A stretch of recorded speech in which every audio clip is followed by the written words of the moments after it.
Salamlar hər kəsə. Bu gün insanların köçlərindən, qədim insanların köçlərindən və ilkin xalqların, etnosların yaranmasından danışacağıq. Yəni nətər oldu ki, bizim bu növ, Homo sapiens növü dünyanı fəth elədi, dünyanın hər yerinə yayıldı və daha sonra etnoslara bölündü. Belə-belə adlar aldı: türk, fars, erməni, hər növ ad aldı. Necə oldu bu proseslər? Bunun üçün də mənə yardım eləyəcək bu gün Əli, həm dostumdur, həm qohumumdur, həm də bioloqdur. Özün haqqında biraz məlumat ver Əli. Təşəkkür edirəm gəldiyin üçün. Mən də çox təşəkkür edirəm dəvət üçün. Mən də hər kəsi salamlayıram. Adım Təhməzov Əli, bioloq araşdırmacıyam da qısaca. Həvəsim olan sahədə çalışıram, çox şey öyrənim və bacardığım qədər də yayım düzgün. Mən fikir verdim ki, sən insan köçlərini oxuyarkən ən çox meyllənirsən. Biz getdiyimiz yerdə koloniya quranda oradakı yerli heyvanları, oranın yerli heyvanlarını yəni bəli, təbiətinə təsir. Təbiətə təsirlər oxumusan. Ona görə əsasən istəyirdim onlar haqqında danışasan. Ona görə ilk sualımı verirəm. Gəl birinci başlayaq Homo sapiensin köçlərindən. Bəli. Nətər oldu? Nə vaxt başladı? Niyə? Biz əvvəlki videolarda da ümumiyyətlə köçlər barədə danışmışdıq. Erectus'da, Heidelberg'də bunlara gəlib çatmışdı, görmüşdük ki, onlar kitə dəyişmişdi. Bunun əsas səbəbi sapiensdə hərəkətli homo növlərindən biri idi. Bundan əlavə olaraq qida dalınca düşərkən artıq ərazi böyüyür axı. Heyvanların arxasında düşür və məcburdur kitə dəysin. Və sapiens də biz tanıyırıq da özümüzdən. Gördüyü ona maraqlı gəlir. Məsələn, görür ki, artıq yeni bir ərazi, ora can atmağa başlayır. Məsələn, ümumiyyətlə belə düşünülür ki, ilk köç, sapiensin köçü 100-110 min il əvvəl baş verib, şimala doğru gediblər. Sadəcə burada belə fərz edilir ki, az qrupla gedib. Bu səbəbdən az qrupla getdiyi üçün və Avropanın da o dövrdə buz dövrü olduğu üçün iqlimi soyuq idi. Soyuğa bir də ki, parazit xəstəliklərinə qarşı immunitet olmadığı üçün ilk 100 min il əvvəl gedilən köç məhv olub. 100-120 min ya geri dönüblər ya da yox olublar. Bugünkü təsəvvür eləmirəmsə Livan, yəni İsraildir, Livandır. Levant ərazisi. O ərazi, yəni Aralıq dənizinin şərqində. Amma ikinci köç var ki, bu artıq uğurlu köçdür. Bu da təxminən 70 min, 75 min il əvvəl baş verir. Keçən videoda biz danışdıq, Neandertallarla böyük qarşılaşma Avropada. Əslində burada baş verir o. 70 min il əvvəl Afrika qitəsindən çıxırıq, yenə dediyimiz Avropaya, üzü şimala doğru gəlirik. Neandertallarla qarşılaşırıq, yəni assimilyasiya elədik falan baş verir. Amma artıq bundan sonra ümumiyyətlə sapienslərin yadda qalan vurucu iki köçü var. Biri Avstraliyaya köçdü, bir də ki Amerika qitəsinə köçdü. Məncə ilk öncə başlayaq Avstraliyadan. Gəl birinci ilə deyim miqrasiya səbəblərini. Təbii ki, insanlar tək heyvanın arxasında düşməz, həm də ki macəracı genlərimiz var, onu düz deyirsən. Məsələn, macəracı geni deyəsən DRD 4 geni var. Deyirlər ki, o allel olan insanlarda daha çox bir şeyə meylənməyə maraq artır. Amma tək bu səbəb deyil, bu nisbi bir şeydir. Yəni o gen olmadı. Daha doğrusu o genlə əlaqələndirilir ki, insanlar bir şey öyrənmək istəyir. Məsələn, dağa baxıb dağın arxasındakını öyrənmək. Görəsən orada nə var? Məsələn, bu hətta insanların qeybət etməsinə də səbəb olur. Yəni görsən evində oturub qadın, beyin axı işləməlidir bir formada. Qeybət eləyir onun əvəzinə. Yəni biri elmlə məşğuldur, biri gedib onun haqqında nəsə öyrənir, biri səyahət eləyir, biri də qeybət eləyir. Yəni bir formada beyin işləməlidir. Uydurma həm dilin. Bu böyük ehtimalla sən dediyin çox düzdür. Heyvan arxasında qaçmaq. Bir dənə səbəb var, iqlim dəyişdi. Yəni təxminən 120 min il öncə Afrikadakı iqlimin dəyişdiyini görürük. Nətər olur? Afrikada savannaların sayı yenə artmağa başlayır və meşələr azalır. Meşələr azalanda nə deməkdir artıq? Köç eləməlisən. Savannada dayanma heyvan arxasında getməlisən və bir dənə də detal var. Afrikanın şimalı bu gün böyük Sahara çöldür. Amma o dövrdə yaşıllıq idi. Nəticədə rahat keçə bilirdin. Yəni Afrikadan Avrasiyaya keçid bugünkü kimi deyildi. Bu gün gəlsən ancaq Nilin qırağı ilə qalxa bilərsən. Hətta Osmanlı imperiyası o Efiopiya əsgər göndərir. Səhradan keçirə bilmir. Hər dəfə ordusu qırılır yol yarısı. Niyə? Səhra imkan vermir. Düşün, 16-cı əsrin ordusu belə oradan keçə bilmirsə, 120 min əvvəl insan nətər keçə bilər? Yəni orada səhra olmayıb o vaxtı. O deməkdir. O dövrdə Sahara çöl olub oradan rahat keçiblər, amma soyuq olub. Buralara üşüyüb qayıtlar gəlir. Bu köçlərdən danışanda onu da nəzərdə saxlamalıyıq ki, o dövrün təbiəti indi ilə müqayisə etməməliyik. İqlim elə odur. Məsələn, indi ona gələcəyik. Bir dənə də bir detal var, texnologiyası fərqli idi. İkinci köçün texnologiyası da üstün idi qismən. Ümumiyyətlə artıq qayıqlar düzəltmək olsun. Erectus'dan bəri var, amma bu daha üstün idi. Məsələn, proto-qayıq demək. Bizdə bir dənə kəlmə var, daşdan pul çıxaran. Elə bir ikinci köç daşdan pul çıxarır. Hər şeyi yeyə bilir. Məsələn, yaxşı ovlaya bilir, yaxşı bir şey edə bilir. Gəl yaxşı, birinci köçdən danışırıqsa, gəl Avstraliyadan başlayaq. Çünki o birinci uğurlu köçümüz və yaxud da ki, ikinci köçümüz olan Homo sapiens köçü 75-50 min öncə başladı. Keçdilər Babil məndətindən Ərəbistan, oradan İran, müasir İran torpağı, Pakistan, Hindistan. Hindistanda qismən dağılıb qaldılar. İran tərəfdə də qalmışlar, təbii ki, yox oldular. Oradan keçdilər Hindçindən Indoneziya, oradan da gəlib çatdılar Avstraliya. Bunu bildik. Bu şəxs xəttini bildik. Nələr baş verdi? Məsələn, bu Homo sapiens əgər bu Avstraliya torpağına, o qitəyə, Saul qitəsinə vurdan nə baş verdi? Ümumiyyətlə o cənub marşrutunu çox gözəl izah elədin ki, bu elmdə cənub marşrutu adlanır ki, Avstraliyaya gələn yoldur. Okean izləyib də, okean yəni sahilinə. Amma Avstraliyaya keçmədən əvvəl oranı daha yaxşı anlamaq üçün Avstraliyaya keçmədən əvvəl Sunda adlanan ərazidə dayanır, məskunlaşır. Bu da təxminən 65 min, 60 min il əvvələ. Sunda təxminən indiki Sunda indi Maya adasıdır, Yava adasıdır. İndoneziya. Sumatradır. İndoneziya. Bu ərazi onda Sunda adlanır. Sunda adlanır. Daha sonra indi gəlib Sundada məskunlaşıb təxminən 65 min il əvvəl və qarşısında bir su hövzəsi var. Onun da arxasında artıq Avstraliya var. Və bu su hövzəsi necə keçəcək? Məsələ ondan ibarətdir ki, o su hövzəsini bugünkü kimi düşünməməliyik. Çünki buz dövr olduğundan dəniz səviyyəsi 80-100 metr aşağı idi. Bəli. Bu səbəbdən təxminən Avstraliya həmin Sunda ərazisindən keçmək üçün biz 8-10 ada keçməliyik. Bu da 80-100 kilometr edir. Və Sapiens bunu bacardı. Sadə qayıqlarla həmin su hövzəsini keçdi və Avstraliyaya ayaq bastı. Çox yaxşı detaldır bu. Məsələn, Böyük Britaniyada adaları var, Böyük Britaniyanın olduğu yer. O Albion adaları. O adayın Avropa arasında bir quru olub o dövrdə. Yəni ona Doggerland deyirlər. Məsələn, böyük ehtimalla bu Həzrəti Nuhun məsələsi var. O su axı 70 metr aşağıdaydı. Sular qalxdıqca bu daşqınlar baş verib. O miflər oradan gəlir ki, Andaman yerlərində də o mif var. Şumerlərdə də Ziusudur adı o Həzrəti Nuhullarda. O mif var. Azteklərdə o mif var. Dünyada bir dəfə daşqın baş verib dünyada. Böyük ehtimalla sənin dediyin vaxtlar, həm ki suyun aşağıda olduğu vaxtlardır ki, sonra buzlar əridikcə, yəni buz dövrü bitdikcə sular qalxdı. Reallıqdan götürüb də. Bəli, keçiblər. Reallıqdan götürüb şişirdib dəyişib. Yəni belə oldu ki, deyirsən ki, Avstraliya bitişi idi onsuz da. Müəyyən qədər su hövzəsi var idi. Onda rahat keçdi. O ərazi ümumiyyətlə Sahul qitəsi adlanırdı. Bu gün yoxdur. Yəni bugünkü Tasmaniyadır, Avstraliyadır, bir də Yeni Qvineyadır ki, Sahul qitəsinin içərisində idi. Belə gəldik, çıxdıq Avstraliyaya qəşəng. Nə gördük? Gəldik, çox fərqli şeylər gördük. Çünki Avstraliyanın o dövrdə özünə məxsus təbiəti var. Bəlkə zəngin, indi Amerika ilə nisbətən biraz azdır, amma özünə məxsus megafaunası var. Megafauna da biz nə edirik? Çəkisi 45 kiloqramdan çox olan heyvanların yaratdığı populyasiya. Yəni mən megafaunaya daxiləm. Yəni bioloji cəhətdən heyvanlıqsa, megafauna. Məncə 45 kilodan da aşağı uşaq olardı. Biraz qəribə oldu amma. Hə. Həm megafauna, ümumiyyətlə Avstraliyanın təbiətinə baxırıq ki, meşəlik, cəngəllik, bugün kimi savanna deyil. İndi başlayaq biraz megafaunaya təsirindən, təbiətə. Oradakı heyvanlardan mənə danış, maraqlı gəlir. Ümumiyyətlə, heyvan öldürür. Ümumiyyətlə qırıb talamışıq, yəni məhv eləmişik. Destroyer effektidir də belə deyək. Yəni Sapiens gəlir megafaunaya. Megafaunadakı heyvanlar böyükdür, amma megafaunadakı heyvanlar kiçik cılız bir insanın deyək də, heyvanın onlara zərər verəcəyini təsəvvür edə bilməz. Çünki adaptasiya olmayıb Sapiensə bu heyvanlar. Yəni qorxu əslində öyrənilən bir şeydir. Qorxu öyrənilən bir şeydir. Məsələn, biz fikir yürüdə bilərik ki, bundan əvvəlki coğrafiyadakı heyvanlar, məsələn, kiçik heyvanlar görsən, pişiyə yaxın duran kimi bəziləri qaçır. Artıq adaptasiyadır, insandan pislik görür deyə. Məsələn, fikir vermişik, küçəyə çıxaram, məndən pişik qaçmır, amma qorxu küçəyə çıxanda qardaşım olub balaca. Uyudu, bütün pişiklər qaçır. O hiss eləyir ki, bu gələn vurmağa gəlir. Öyrənilib yəni qorxu. Bəli, adaptasiyadır. Ona görə uşaq ana nədən qorxsa, ata nədən qorxsa, uşaq da ondan qorxur. Əgər ana ata qorxmasa, uşaq da qorxur. İlan boğan vaxtlar deyirlər uşağa. Eyni məntiqdə, yəni qorxu öyrənilir. Görüb götürməklə. Bu uşaq da heyvanlar da öyrənmir, megafaunamız da öyrənməyib, bizi tanımır. Bizə gəldi, onu mıncıqladıq. Belə deyim də, ümumiyyətlə 65 min il əvvəl çatdığımız düşünür. Anherim adlı bir tapıntı var. Şimali Avstraliyada. Ona əsasən biz deyə bilirik ki, 65 min il əvvəl gəlib məskunlaşıb Sapiens burada. Gələndən təxminən 15-20 min il ərzində, 15-20, yəni 45 min il əvvələ qədər megafaunanın 90% yaxını məhv edib Sapiens. Amma burada bir məsələ var. Sapiens necə məhv edir?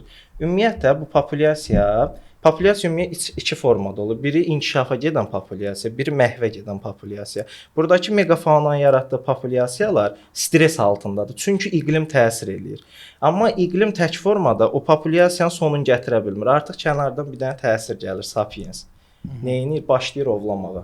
İri heyvanı görür, qəşəng qidadır, yeyəcəm də ətdir. Ovlamağa başlayır və iqlimlə Sapiensin təsiri birləşir, megafaunanın sonuna gətirir. Və Sapiensin təsiri ümumiyyətlə iki cür var. Bir overkill nəzəriyyəsi var, həddən artıq qırma. Bir də rapid kill deyirlər, sürətli qırmışıq. Amma əslində sürətli qırma dəstəklənmir. Çünki indi onu deyəcəm niyə? Bəzi genetik faktorlar, bəzi araşdırmalar göstərir ki, biz müəyyən müddət o dediyim 10 min 20 min aralığında birlikdə yaşamışıq. Ona görə biz həddən artıq qıra bilərik, sürətli qırmamışıq. Bundan da əlavə olaraq buradakı növlərdən bəhs eləyək. Belə ki, məsələn, tripotodonlar var. Belə ən böyük kisəli marsupialdır, kisəli heyvanlardan. Nə oxşur məsələn? Hansı heyvan? Ya da şəklini qoyarıq, davam belə yox, çünki biraz nümunəsi. Kilsəli dedin, ona görə maraqlı gəldim. Məsələn, Genyornis var, nəhəng bir quşdur. Təsəvvür et ki, dəvə quşundan da böyük. Dinozavr kimi şeydir. Hə, dinozavr kimi şeydir. Keçən də vaxt dedi, qaqa bu dinozavrdır deyirsən ki, həqiqətən oxşuyur da.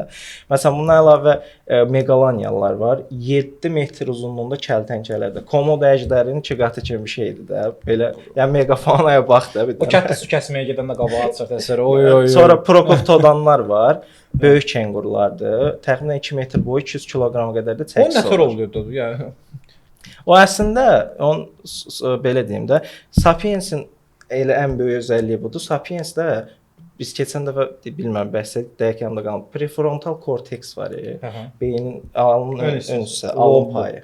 Ön lob. Bu digər homolardan fərqli olaraq yaxşı inkişaf eləyib. Çox böyükdür. Bu da biz nəyə gətirib çıxarır? Bilirsiniz. Xalqın uşağı. Nəyə gətirib çıxarır? Yəni artıq məni dərk eləyir. Mən nələr edə bilərəm. Bəli. Təsəvvür elə ki, bu sapienslər heyvana baxır, onun psixologiyasına uyğun tələlər qurur. Bunun ən gözəl örnəyini Amerikada görəcəyik. Yəni möhtəşəm bir şeydir heyvanlara. Bir də bir şey deyim, Avstraliya yerlərində səfər etməsi yayoq belə yoxdur. Yəni yayoqun kəşfi Afrikadadır, 76 min əvvəl deyirlər. Amma Avstraliya yerlərində bu merakdır. Ümumiyyətlə, möhtəşəm şeydir. Yayoq yox da kişi. Elədir. Çünki Amerikada sümüklərdə zədələnmələr görürlər heyvanlar. Nizi izlər var, ox izlər, mikronitlər tapıblar, bəli, görürlər. Amma burada o qədər baskın yoxdur hər hansı. Avstraliyada ümumiyyətlə yox idi. Bəli. Biri ovdur. Keçdi ikinci məsələyə. Səbəbim bəlkə də qorxu deyək, bilmirəm. Sapiens meşə görəndə mövsüm olaraq meşələr, cəngəllikləri yandırır. Od vurur. Bəlkə də sözü var, gizləyir də, bəlkə də görür, qorxur. Deyir, bu nədir? Odu vurur da, bərdayını açılsın vuralıq. Və burada maraqlı bir uyğunlaşma gedir. Ümumiyyətlə Sapiens bitkilər aləminin Avstraliyadakı bitki örtüyün kiçilməsinə, kiçik ot bitkilərinə, savannaya dönməsinə gətirib çıxarır. Və orada yalnız 2 növ bitki qalır. Bir evkalipt bitkilər, bir də akasiya bitkisi var. Onlar o da davamlı olduğu. Ən hündür dünyanın ağacı sekvoya idi. Ekvalit deyildi. Evkalipt bitkilər. Hə. Onlar o da davamlı olduğu üçün onlar həyatda qalır belə deyək və onlarla qidalanan heyvanlar da həyatda qalır. Məsələn, bu gün koala yapışır həmin evkalipt bitkidə. Hə. Və belə deyək də təbiətə necə bugünkü Avstraliya təbiəti görürük. Onun təsisçiləri o gələn sapienslər. O ortasında Avstraliyanın böyük bir səhra var. Ona böyük Viktoriya səhrası deyirlər. Yəni o səhranın səpkarı sapiens. Bəli, yəni böyük meşələr savanna eləmişik. Əsasən evkaliptlər, akasiyalar qalır. Mən başlanğıcda nə dedim? Dedim miqrasiya səbəbi savannadır. Böyük ehtimal savannaya uyğunlaşmış bir təbiəti var deyə onu dedim. Gəlib oranda savanna eləyir. Çünki daha rahat görsün. Bir də elmi kəşf eləyir. Mən çünki niyə cəngəllikdə Homo sapiens cəngəllikdə çox da yaxşı oynana bilmir deyə düşünürəm. Şempanze qorxurlar, yəni çünki od vururlar görən kimi. Bəlkə də bilmirlər deyə. Qardaş ümumiyyətlə bir dənə bax orta əsr miflərinə bax, orta əsr nağıllarına bax. Hamısında meşələr bir növ lənətli kimi görsən. Çünki anlaşılmır, görünmür. Elə. Və onun üçün deyirlər ölülər ordusu zat var. Yəni türklərdə var ya belə qulağımı belə vurma, yəni bizdə şamanlardan gəlir. Onu da düşünürük ki, təbii ki, bir çox versiya var. Pərləri qovmaq maqsad versiyası da var, amma biri də budur ki, taxların ümumiyyətlə sevmirlər. Türk orduları girmir, atlan girmək olmur belə şey. O da ola bilər. Məsələn, meşədə yaşamaq çətindir. Oradan buradan misallar verirəm, komparativ gedirəm. Ola bilsin savanna yaratır ki, rahat olasın. Səni görüm vurum da, bu məntiqdir. Yəni belə deyək də bayaq dedi, meşəlikləri savannaya çevirdi, megafaunanı mikrofaunaya çevirdi, kiçik heyvanlar. Artıq məncə onlar bugünkü kiçikləri həyatda qaldı. Çünki sürətlidirlər, qaça bilər, insan gəlir, qoyur belinə. Yəni məsələn bu gün koaladır, vombatlardır. Görsən Avstraliya təbiətində nisbətən kiçik qırmızı kenqurulardır. Bunlar həyatda qalıb əsasən.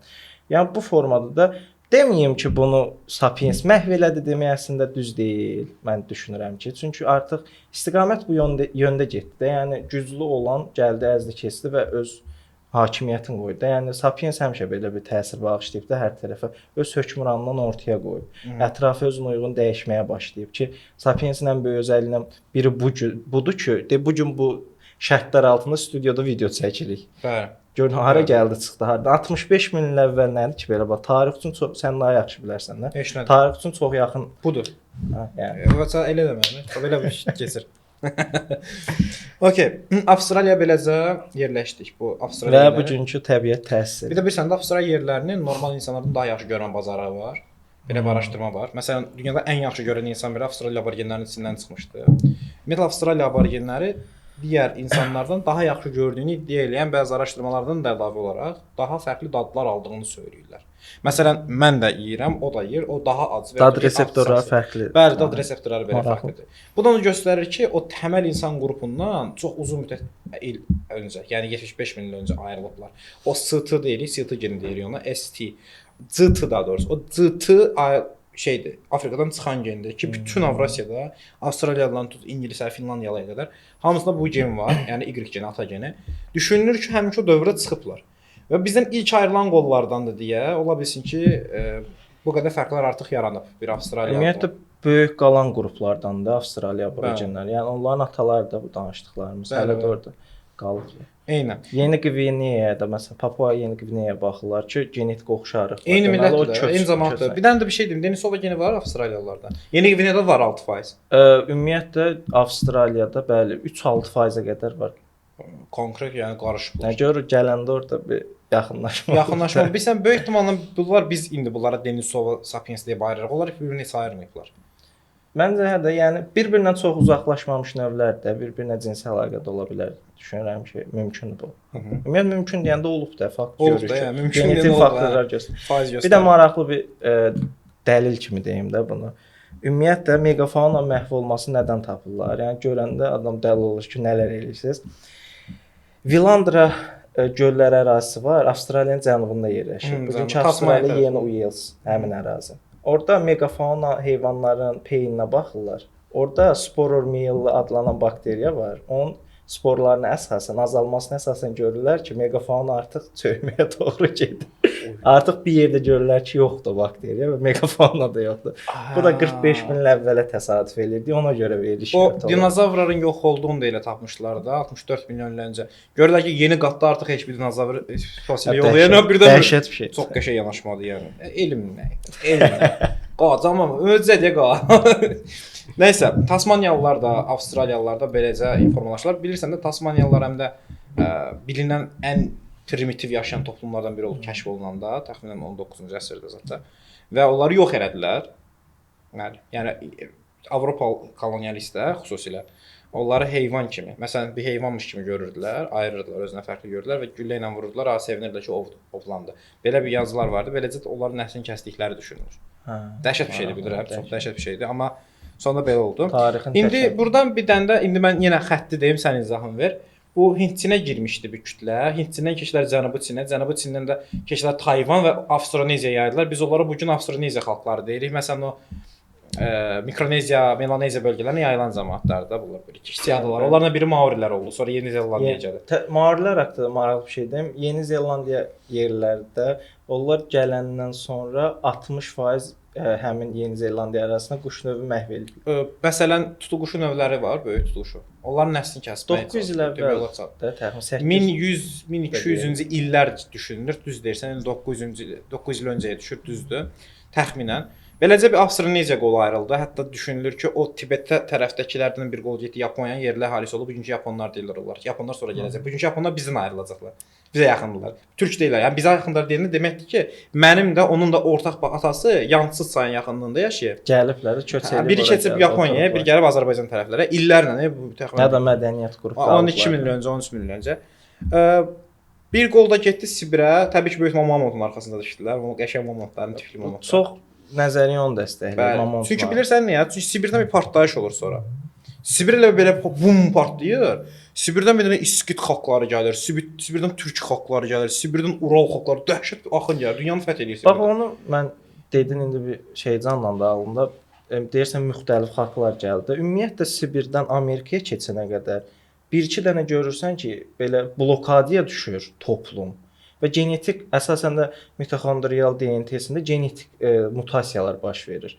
Görür ki, o dediyin xalqların ayrılması oradan çıxa bilər. Onun haqqında indi marşrut ver deyəcəm. Aha, bu Sibirdir. Ümumiyyətlə Sibir tərəfləri gələndə orada Beringa bölgəsi var. Bu gün Bering boğazı deyil. Müasir Rusiya torpağı ilə ABŞ-ın arasındakı keçiddir.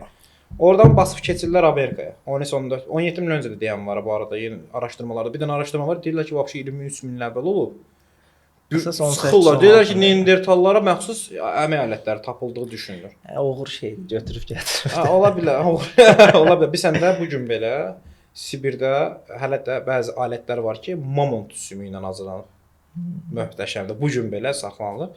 Yəni o vaxt ovlayıblar. Nəysə buradan Sibirə çatdılar. Sibirdə mamontların çoxunun nəsli kəsildi böyük ölçüdə bilirsən. Bəziləri getdi adada yaşadılar, yuxarıda ada var. Sonları Wrangeldə yaşayır. Wrangel adasında, bəli. Hətta bilsən də o yerli Ural xalqlarında belə bir söz var, belə bir deyim var. Deyirlər ki, mamoflar vardı. Mamont sözü onların dilindən gəlir, dünya dişi deməkdir. Yəni dünya boyda dişi olan. Hə, biz onları ovluyurduq falan. Sonra erlik gəldi. Erlik qədim pis tanrıdır. Tengrizmdə də var, türk tanrısı. Erlik. Bir erlik gəldi, onların yerinin dibinə apardı ki, biz ac qalaq. Sən nəslin kəsmisən də bunu. Amma görsən nətər bu mifologiyasına yerləşdirib mamontların yox olmasına. Təxminən 4000 əvvəl, 5000, 6000 əvvəl baş vermiş hadisəni. Oradan Beringə keçdik, girdik Amerikaya. Nə baş verdi? Amma Avstraliyadakından eyni adam deyil də, bu tam fərqli. Arada çox fərq var. 23 mindir, o 65 mindir. 23 deyil, 17, 13 hətta. Amerikaya keçən ona 18-16 deyirlər son araşdırma. Son araşdırma. Get-gedə geriyə gedir də, tapırlar axı. Ümumiyyətlə maraqlı bir faktor var. O bayaqlarım dedim, mitoxondrial DNT-də, yəni ana xəttində mutasiya. Sibirdən biz o Sapiens qrupu ki, Bering həmin quru körpüyə gəldi. Yaxında bu indiki kimi dəniz olmayıbdı. Ora o Alyaska ilə Sibir ayıran quru bir körpü olub.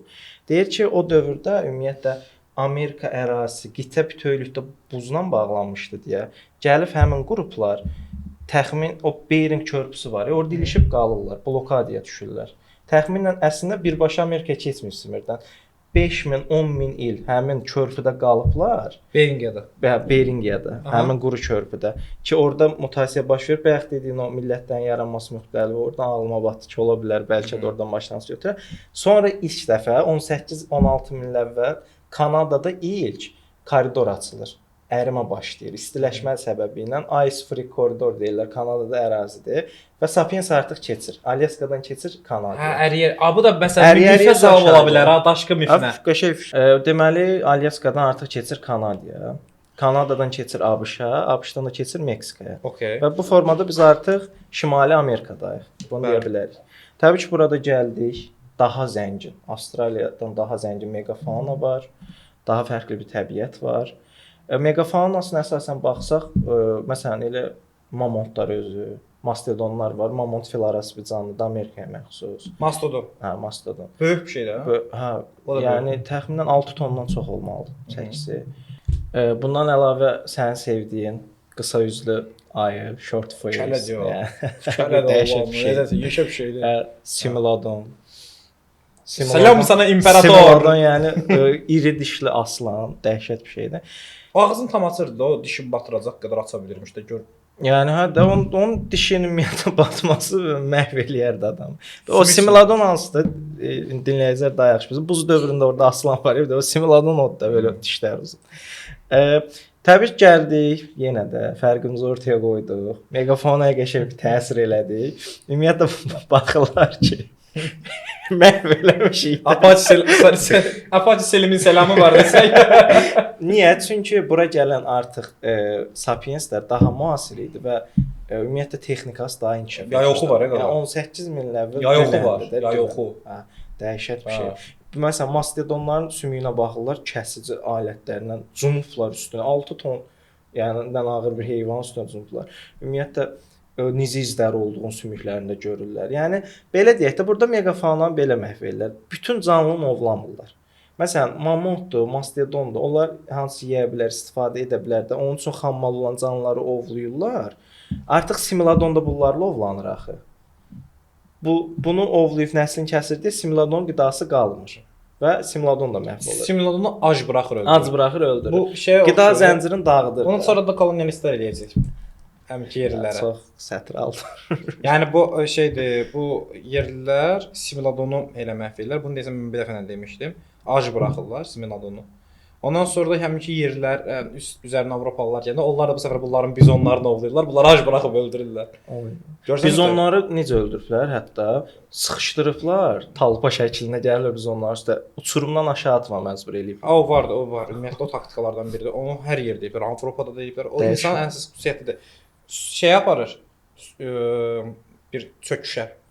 Nə ona nə deyirlər? Bir yıxıl belə konkret bir çöküş olar, belə dağın dibidir, buradan sıldırım. Ha, sıldırıma itələyirlər onlar. Orada tökülər aşağı, aşağıdakılar da yığır onun ətini, yəni. Qorxunc bir şey. Yəni şey soyqırım deyə bu. Nəsə davam edin. Yəni gəldik yenə də Şimali Amerikada megafaunanın yenə eyni taktika ilə. Bax deyirik, bu artıq fərq var da. Bu həqiqətən göstərir. Görünür ki, bu insan həmişə bu metoddan istifadə olub. Gəlib burada da meşəni yandırırıq. Məsələn, indi cənuba keçəcəyik. Sual verə bilərlər, Amazon niyə savanna olmayıb? Onun əsas səbəbi ondan ibarətdir ki, amma yağış rütubətliyi yüksəkdir. Bir də ki, ümumiyyətlə bitki sıxlığı çoxdur. Bitki sürətlə inkişaf edir. Yəni yandıraraq bitirənməz. Ona görə məncur meşəyə uyğunlaşıblar və meşəyə uyğun olmasa cənubdakılar görünür ki, artıq bunun fərqinə var. Meşə. Ümumiyyətlə Amerikada məncə uyğunlaşıb. Bilirsən də orada Patagoniya zət tərəflər var, ya da Pampas zət belə bir yer var. Orada səhradır da, dünyanın ən isti səhralarından biridir. O tərəflərdə Amazondan cənubdadır, amma dəqiq adını unutdum. Küləyin əsməsinə görə orada səhra formalaşır və ada cırlaşması gedir. Ada cırlaşması olan şey gibi heyvanlar cırlaşıb orada. Oranın məsələn bəbir belə çox balacadır. Və orada deyirsən sapiens yaşamır. Maraqlı. Çox maraqlı məlumat. Ora axırda gedirlər odlu torpağa, beləcə də son Amerikanı tam tuturlar. 18-16 min il əvvəl gəldi. Təxminən 1000-2000 il ərzində megafaunanın 80%, 70%-ni Şimali Amerikada 70%-ni məhv eləyir. Bu da təxminən 50 növ eləyir. Landşafı dəyişirik. Ümumiyyətlə bitkilər aləmi yandıraraq megafaunalara, mikrofaunalara keçiririk. Avstraliyada ssenarini yaşadırıq burada da. Sonra cənuba gəlirik.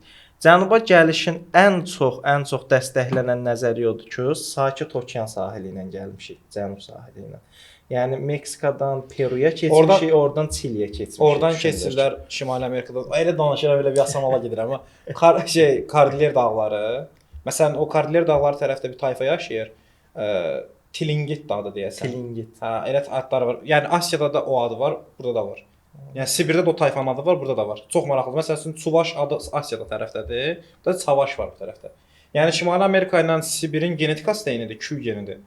Xarakterləri də çox bənzəyir. Və o bir dənə Bering onların arasını kəsib. Amma olmasaydı heç birindən xəbər olmayacaqdı, çünki çox lokal zəminlər. Kordilyer dağlarından keçirlər, keçir Kaliforniya tərəfləri bir gəlir, orada keçir Meksikaya. Meksikada oralara yerləşə gəlirlər də təbii ki. Oradan yəni Yucatana yerləşəndən sonra Maya olacaqlar. Ondan sonra gəlirlər beləcə, keçirlər Böyük Kolumbiya və oradan Ant dağları. Bu formada gəldikləri düşünülür. Yəni okean izləməklə. O çox qəşəng bir şeydir. İnsanların əksəriyyəti biz okean izləyərək irəlilədiyini görürük. Bayaq sən Avstraliyalıların Avstraliyaya getdiyini ilə okean izləməklə izah elədin. Okeanı izah mən demək Arabistan tərəfinə. Aha, beləcə yəni suyun axını ilə gedir. Suyun axını. Məncə bu məntiqdir. Sudan məncə dəstək alır oraya. Bir də ki, bilirsən niyə? Dənizlərə çay axır. Şirin su qaynağı ona yaxın ola bilər də. Əsas su maraqlıdır. Problem əsas su ola bilər.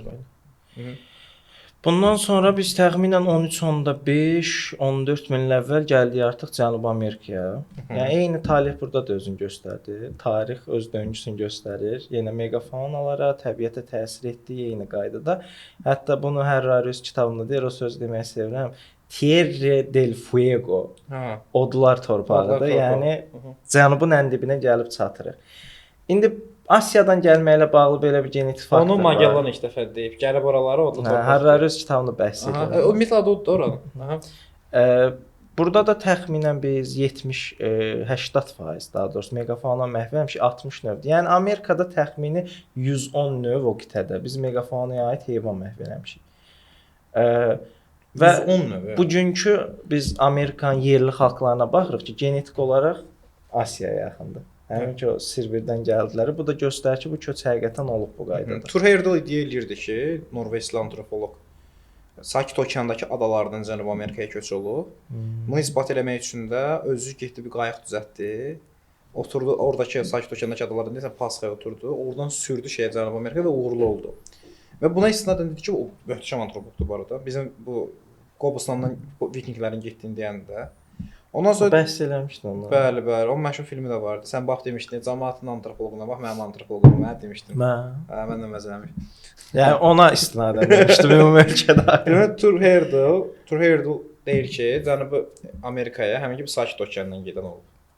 Və sonra qan zərdabını araşdırarkən yerli Amerikalılar da çıxan, amma bu yerli okean xalqlarına çıxmayan bəzi detallara rast gəlindi deyə dedilər ki, yox, elə Sibirdən gəldikləri məsələsi daha düzdür. Yəni götürüb o Mikroneziyada tərəfdəki adalardan, Sakit Okeandakı kiçik adalardan Cənubi Amerikaya bir köç olmayıb.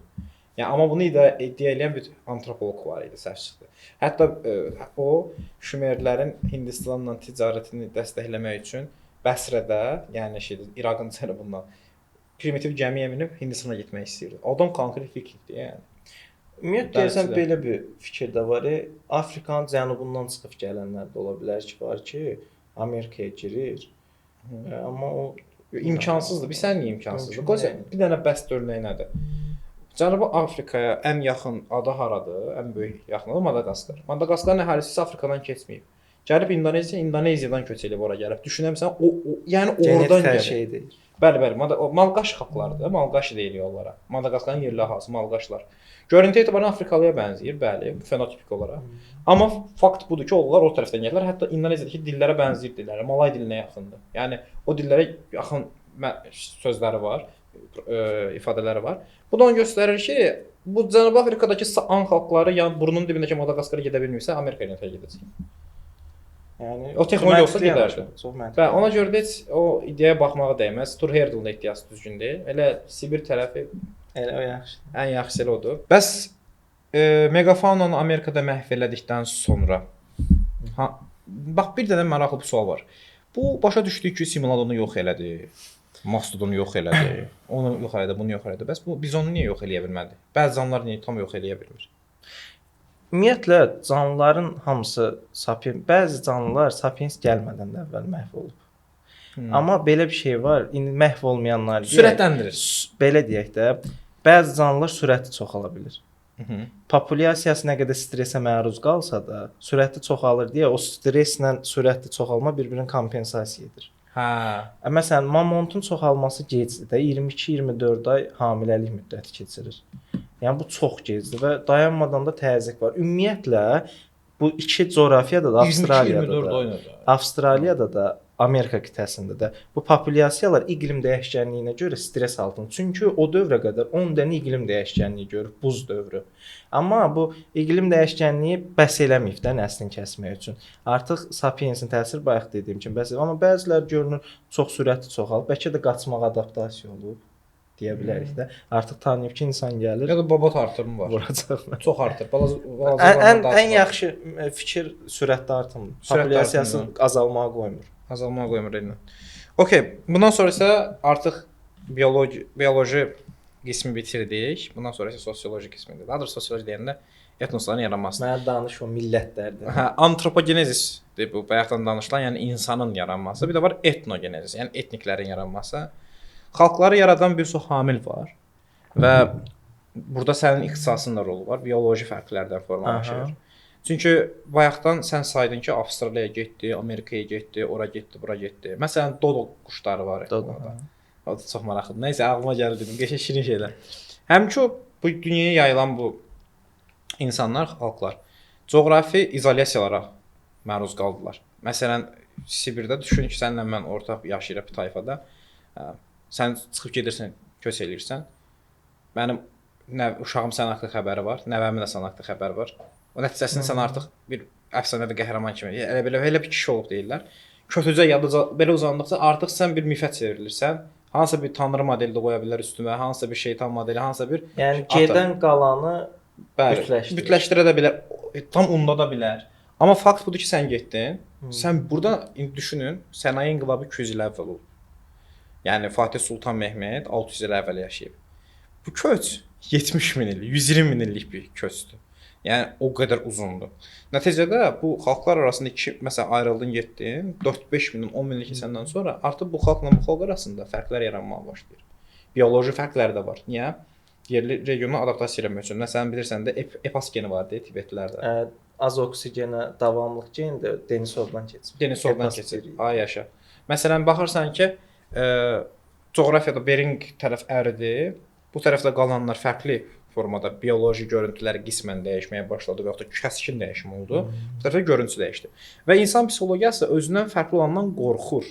O çox qəşəng ümumiyyətlə fikirdir. Bəli, insan özündən fərqli olandan qorxur, tək insana məxsus deyil, bütün primatlara. Elə meşəyə də belə yanaşmış. Şempanzilər aralarında albinoz oğlanı öldürürlər. Hə, başına vurulur. Başına vurulur. Niyə? Çünki rəngi fərqlidir.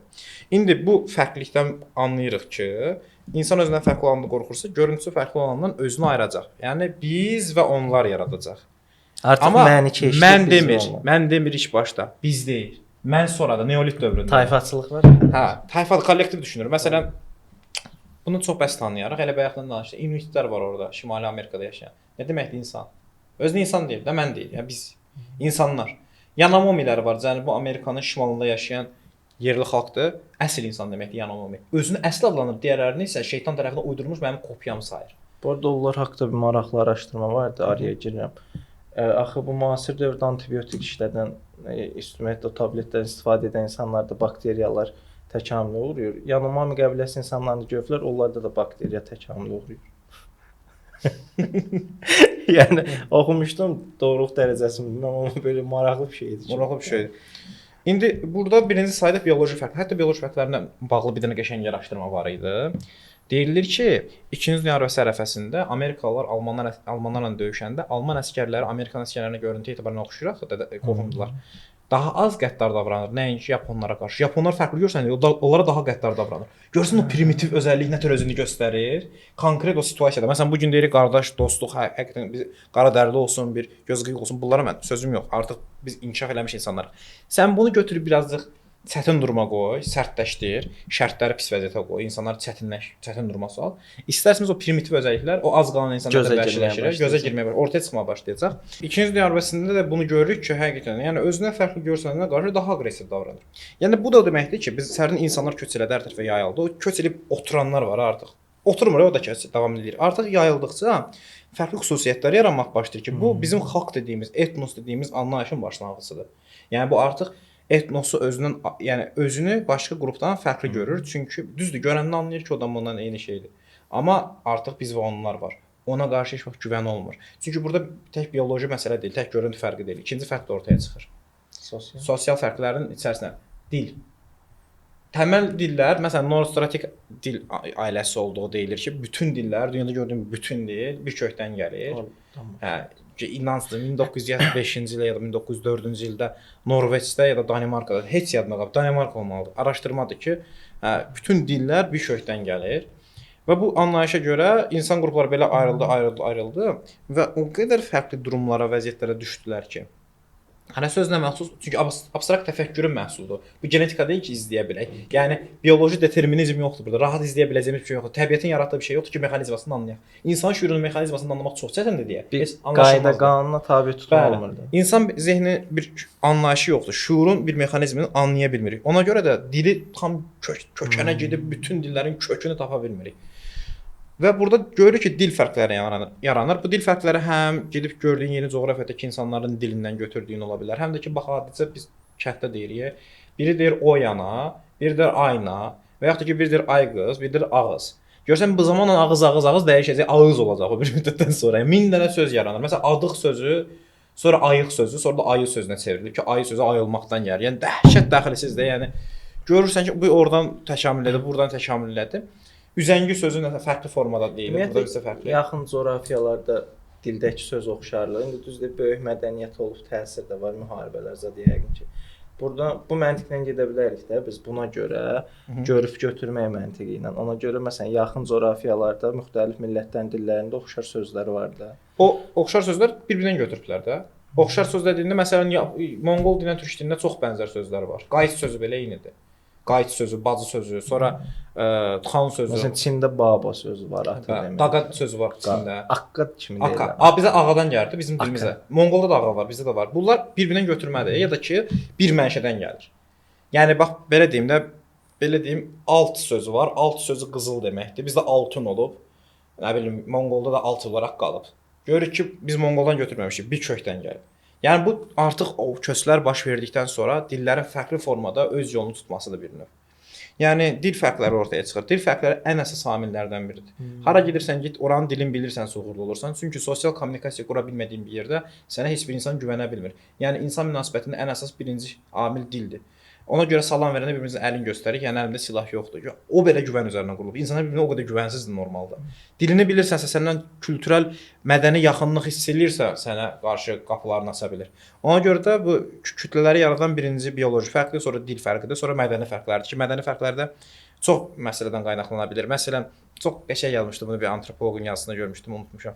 O misal verir ki, deyir, bax, insanların qayəsi eynidir, metodları fərqlidir. O fərqli metodda mədəniyyətin bir parçasıdır. Bu fərqli metoda görə bir-birini öldürürlər. Nətər? Deyir məsələn, kilsəyə girən ingilis ayaqqabısını çıxarır, başındakı papağı çıxarır və elə dua eləyir.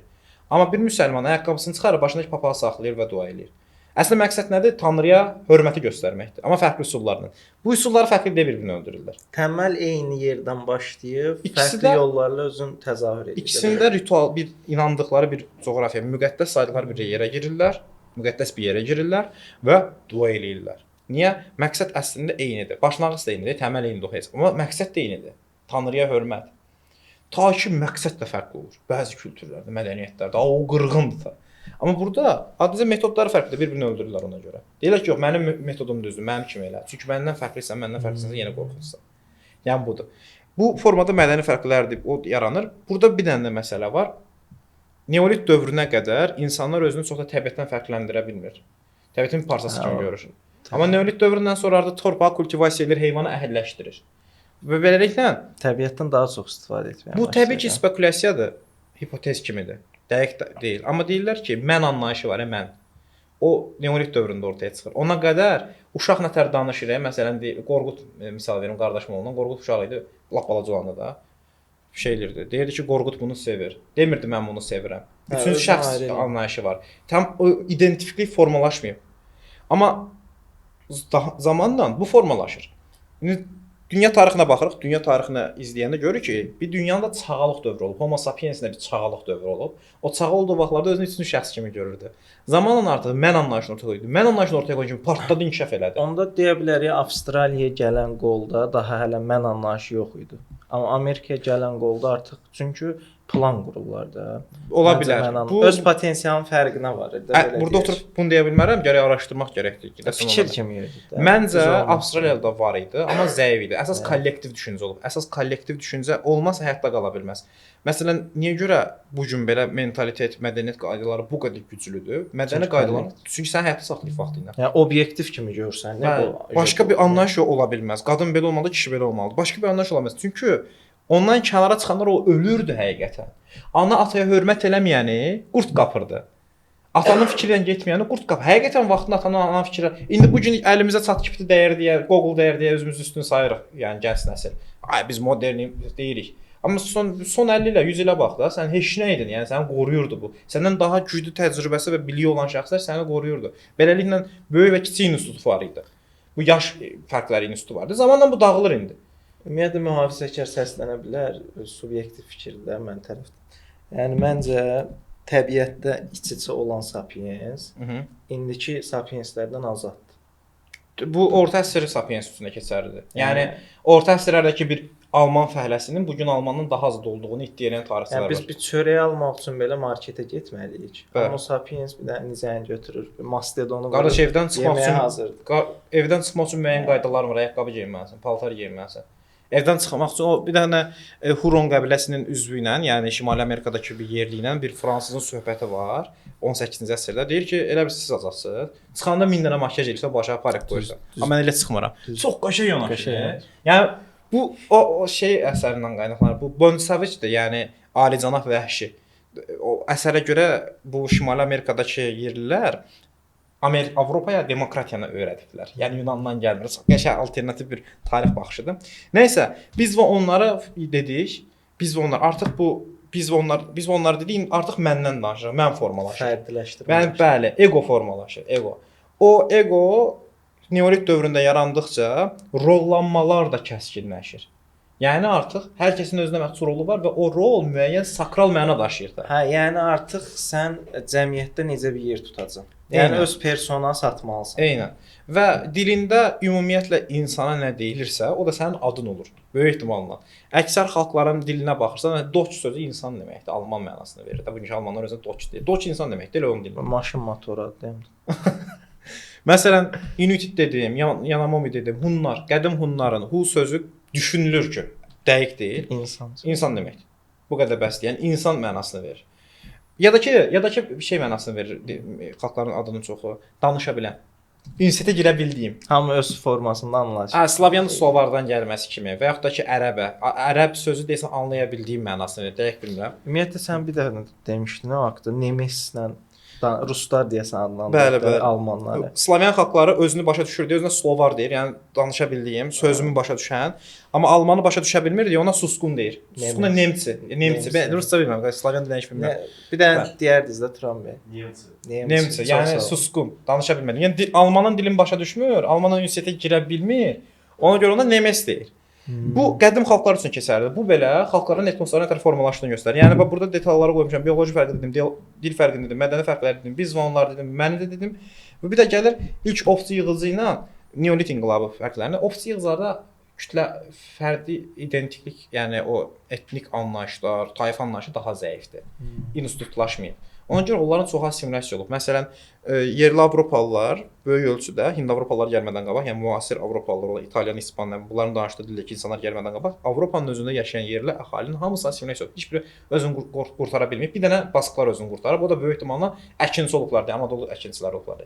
Təbii ki, Anadolu əkinçilərini assimilasiya ediblər, amma böyük ölçüdə daş dövrü adamının, yəni yoxsul yığıcının bir problemi var. Sayazdır. İkinci problemi var, daha zəif deməyim, daha inkişaf etməmiş kəskin sosial institutları yoxdur. Yəni normativlər formalaşdı. Amma neolit inqilabından sonra əkinçilər və köçəri institutları, böyük ordalar, bunlar dövlət qurmağa başlayırlar. Kəskin sürətdə özünü fərqləndirməyə başlayırlar. Yəni təxminən eradan 12 min il əvvəldən başlayaraq bu etnosların formalaşdığı düşünülür. Və etnoslar yavaş-yavaş gəlir və artıq özünü bir orqanizm birləşir, elə insanlar birləşir, orqanizmlər birləşir, özünü bir orqanizm, Volvox koloniyası kimi birləşirlər, digərlərini insan kimi görmürlər. Digərlərini anlamırlar. Tam fərqli mədəni fərqlər o qədər genişlənir ki, elə bir dənə düşün, İspaniyada yerləşmiş bir dənə nə bilim, Kantrabari tayfası və yaxud da ki, Lusitan tayfası ilə Çindəki hansısa bir Çinin cənubunda yerləşən Axey tayfasının mədəni fərqi o qədər anlaşılmaz dərəcədə böyüyüb ki, bioloji fərq o qədər böyüməyib ha bu arada. Genetik yaxındır. Bəli, genetik yaxındır. Mədəni fərq o qədər böyük ki, gəlir bir ortamda bir-birini başa düşmürlər. Bir dənə deyir, məsələn türklərlə Avropalılar arasında fərq var da. Bir Avropalı orta əsrlərdə öz xanımı ilə durub rəqs edirdi. Türklər anlamırdı bunu. Osmanlı nümayəndələri və elə bir də ki, o rəqqasədə hamı. Bunun hamısı bizim Loredada mentalitet. O qadın hamının oynamaq üçün göyə oynayırmış. Türk elə anlayırdı. Camaat arvadın oyunu dəvət edirdi. Orta əsrlərdə elə düşünülür. Yəni deyir ki, o arvadı göndərin ona rəqs edin. Bunu da kimdən görüb öyrənmişəm? Emrah Səfa Gülşənlə öyrənmişəm. Elə bir şey oxumamışam yəni. Onun Instagramına baxmışam, çox zor tarixçidir. Şeydir. Bu anlayış belə, yəni anlayış fərqi var. Yəni belə bir ümumiləşdirsək, Sapiens qitədən çıxdı. Qəşəngcə yayıldı, belə ürəyi istəyincə. Daha sonra təbii ki, bu yayılmalar, bioloji fərqlər, burada böyük mutasiyalar baş verdi və ümumiyyətlə dəyişimlər baş verdi. Gəldi ilk öncə kollektiv şəkildə ətrafa hökmran olmağa başladı. Sosial normativləri formalaşdırdı ki, buna da uydurma deyək də. Bəli. Yəni uydurdu. Daha sonra mən ego girdi işin içinə, artıq millətlər, dövlətlər yarandı. Yəni onu belə deyək də, həyatımızın əsas parçası. O Cəlal Şəngör deyir, ən böyük insani icadı yalandır. Yəni belə sosial konstruksiya bəli. Adam sosial bioloji heç o dəqiq. Abstrakt təfəkkürdür də. Yəni o yalan deyə bilər. Yalan nə deyirsən? Realda var olmayan şeyə. Hədə yəni yarada bilir də, xəyal edə bilir. Onda deyirik. Məsələn mən bir rəsm əsəri ağlıma gələr, bir rəsm çəkirəmsə ona da yalan deyirik. Məsələn, uçan maral sən təsəvvür edə bilərsən yalnız. O yalandır amma. Və onu şəklə çəkmək belə yalandır, düzdür. Onda yalan düşündüyümüz qədər mənfi məna daşımır. Yəni yalan sözü onu ifadə eləyəndə insanlar biraz narahat olur, uydurma və yalan. Deyirlər ki, mənfi mənalı. Amma əslində mənfi mənalı bir şey deyil. Ona mənfi mənalı baxırıq. Hətta Harari öz kitabında qəşəng bir hissə deyir. Deyir ki, ilk öncə insan real ətrafı gördü. Daha sonra mücərrəd təfəkkürü ilə xəyali bir reallıq yaratdı. Və həmin o real ətraf var ya, o xəyali ətrafdan yəni mif tanrılar, yəni asılı olmağa başladı. Bəli, zamanla sosial normativlərini daha da şişirtdi, amma burada bir məsələ də var.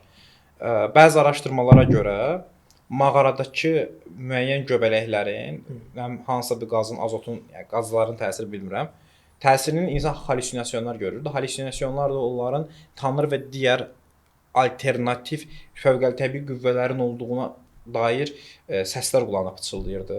Nəticədə də o dinlər formalaşdı ki, o din inanc, bəzi təməl inanclar formalaşdı ki, onlar da ilkin etnosların digər etnoslardan fərqləndirən yeni bir mədəni komponent Animizm qoydu. deyə bilərik. Animizm deyə bilərsən. Animizm deyil məncə tam olaraq. Animizm də var içərisində.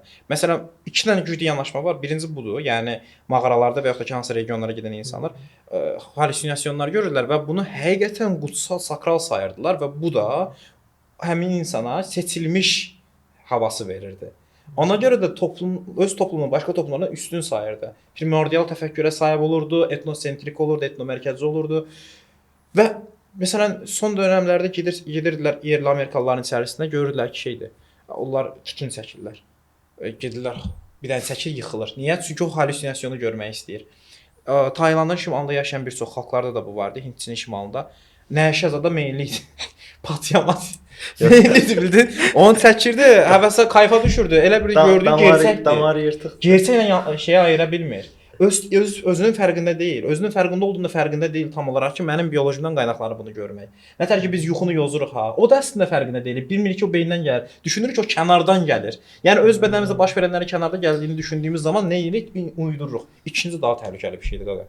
İnsanlar artıq özü ilə iç səsi olduğunu kəşf edəndən sonra elə bildilər ki, o həqiqətən ruhların və yaxud da ki, şeytanların və yaxud da ki, tanrının səsidir.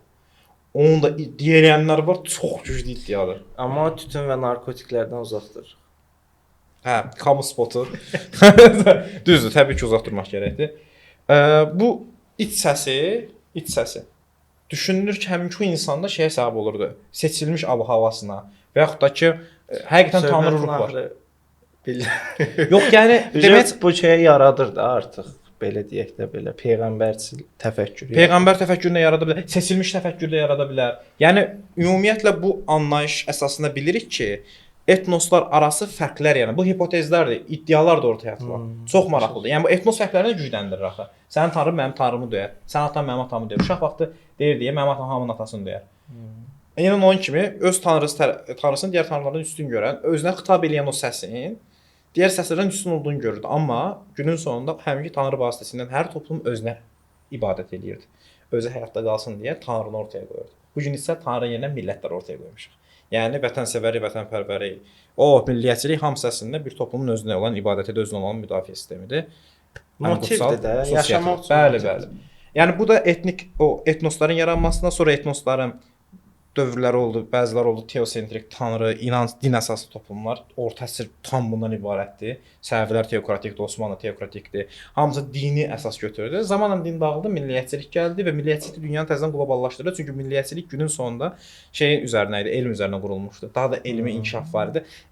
Milliyyətçilikdə nədir? Bütün xalqı işə salmalısan. Bütün xalqı işə salmaq üçün nə etməlisən? Bütün xalqı öyrənməlisən. Bütün xalqı öyrənmək üçün nə etməlisən? Biolojini, sosiolojini, antropolojini gücləndirməlisən. İnsanı izah edən bütün bu insanı izah edən səhnələri öyrəndikcə, anladıqca bunları fərqinə vardın ki, elə deyilmiş. Yəni inkişaf var burada və o insan özünü öyrəndikcə də anladı ki, hamısı əslində gəlmədi, keçmədi. Yəni uydurmadı. Çox qəşəng izah. Təşəkkürlər. Nəysə, Əli qəşəng gəldik. Birinci başladıq təkamül, birinci gəldik, danışdıq miqrasiyalardan sonra da danışdıq etnosların yaranmasından qısa şəkildə. Gözəl. Əslində bayaq da söylədiyim kimi istəyirəm bunu bir də bildirim. Yəni dövlətlər öz xalqını daha yaxşı səfərbər eləsin deyə onları öyrənmək üçün elmi inkişaf elətdirdi, amma o vasitələ insanlar əslində hər şeyin özündə başlayıb özündə bitdiyini, abstrakt təfəkkürün məhsul olduğunu öyrəndi. Ağılda başlayıb ağılda.